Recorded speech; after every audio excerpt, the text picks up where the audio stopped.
Hi there, welcome back. So in today's video we're going to use these two moulds. Now this beautiful vintage looking apothecary jar type of mould, and then there's this mould. Now I've never had this mould before. These are two new moulds to us, totally different kind of silicone this one's made from.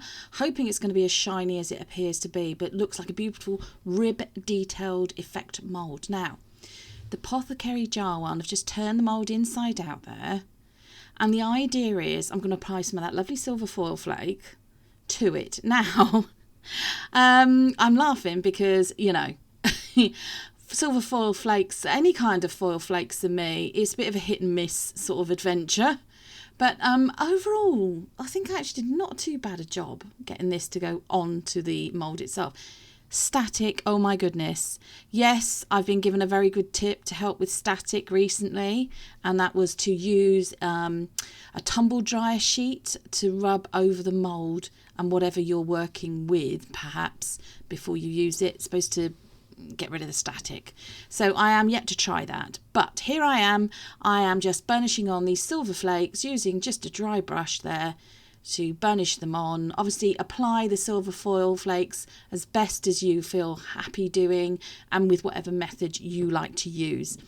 So just turning this mould back inside out and realising it's a bit tricky turning this one back the right way around, but managed to get there. We get there in the end.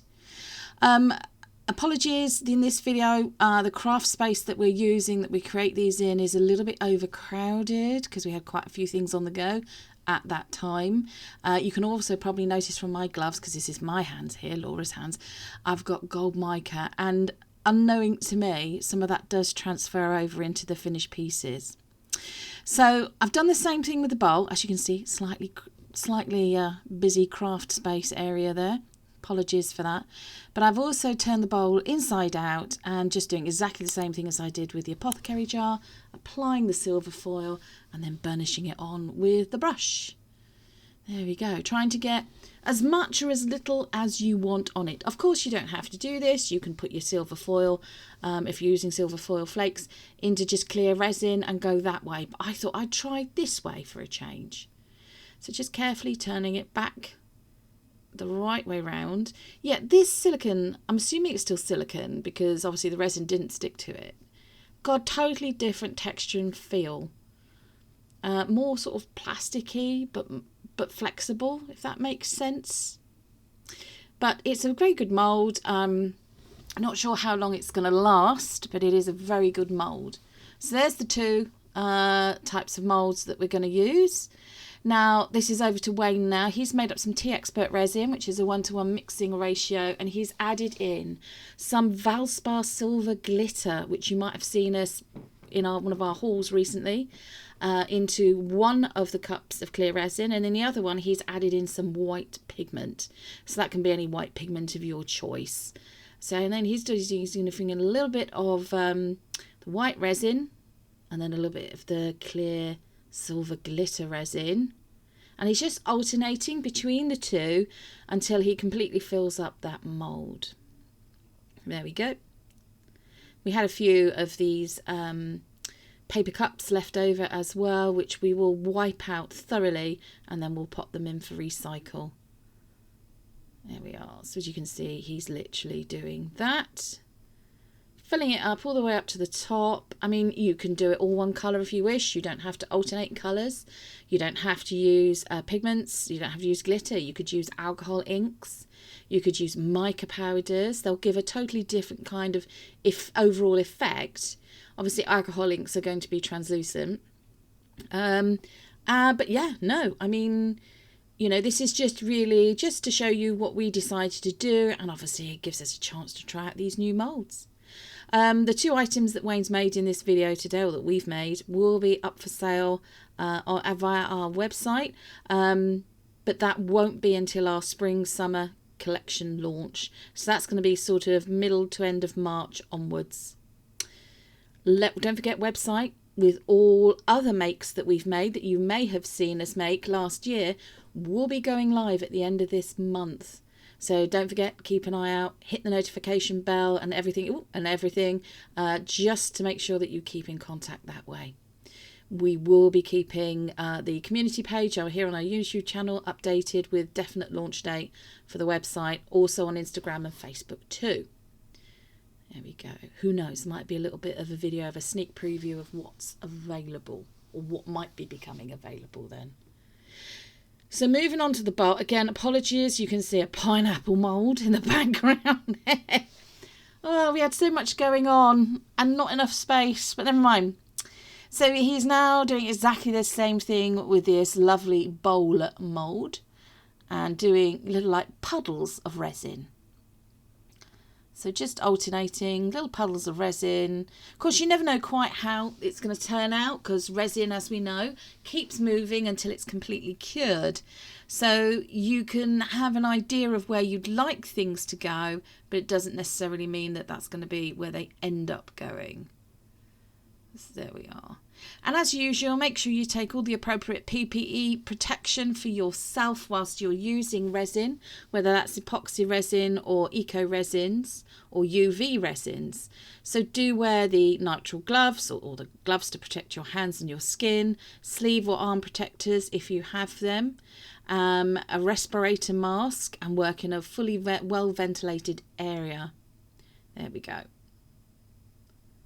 Obviously follow all the instructions as well on the manufacturer's labels to regards to the mixing ratios of epoxy resin. I have found that the eco resin that we're currently using, which is Aquacast by Elichem, you follow the guide, and for me it's still a little bit thick. Apologies for the bark in the background, that's one of the dogs. Still a little bit thick, so I do tend to add a few drops more water in that case until it gets the consistency I'm used to. So this is 24 hours later, and he's just going to demold now. Now this, I believe, is the lid of the Apothecary jar. So as I said, this is the first time we're using this mould, so he's always just a little bit tricky the first time around. Just using a little coffee stir stick there just to give him a little bit of leverage. And then once you're there, it breaks the suction seal and you can usually demold quite easily. There we are. There's the lid. So as you can see at that point, realise that we've got a bit of gold mica powder has transferred, and that was off of my gloves onto the inside of the mould, but it doesn't detract from it. Looks absolutely fine to me. Looks lovely. Can't see any little air bubbles or anything. Yeah, just a little bit of trimming up to do on the underside of the lid. Oh, we've got an air bubble there, but it's underneath, and to be honest with you, it proves that things are handmade, and usually one off, you know, you're not going to get another one that's exactly the same as this. You might get it the same colour, but it's not going to be exactly the same. So it shows that things are hand produced and made with love and care, rather than factory or mass produced. Yeah, artisan crafts, as it were, shall we say. Anyway, moving on, he's now doing the pot part of the Apothecary jar mould. Now, I have said to him, I think we need to do a whole series of these just using alcohol inks. So they will be translucent but coloured, because I just think they look stunning on a shelf as either, you know, just as a design feature, I suppose, or a nice interior accessory for your home. If you've got a particular colour theme, perhaps, if you're into purples and greens and blues, gold, if you had those, oh my gosh, they would look stunning. If you want them as pops of colour in a room that's quite neutral, they would also look gorgeous too. So look at that. I don't know if it's picking it up very well, you can see it, but the silver Valspar glitter that he added in, it's just there in that top part of the mould. And also in, when you look at this, when it's outside of the camera looking at these, you can see the glitter just popping there. Looks stunning. And there we go with the lid. So I love the shape of that. Very much reminds me of, yeah, I suppose Apothecary jar, but maybe something that you put some sweeties in. If you get food grade resin, then I would say yes, definitely use it as a sweetie jar, but I probably, you know, wrapped sweets. I'd still use wrapped sweets rather than unwrapped sweets in these. But quite nice. We'll make a nice little gift for somebody if you want to fill it with their favourite chocolates. You know, maybe some of those Lindor truffle chocolates would lovely. And then wrap it up. And they've got a lovely little jar that they keep safe forever. And something yummy to eat as well. So here we are moving on. We're going to demold this bowl. And there we go. Really easy to demold. This was still quite flexible.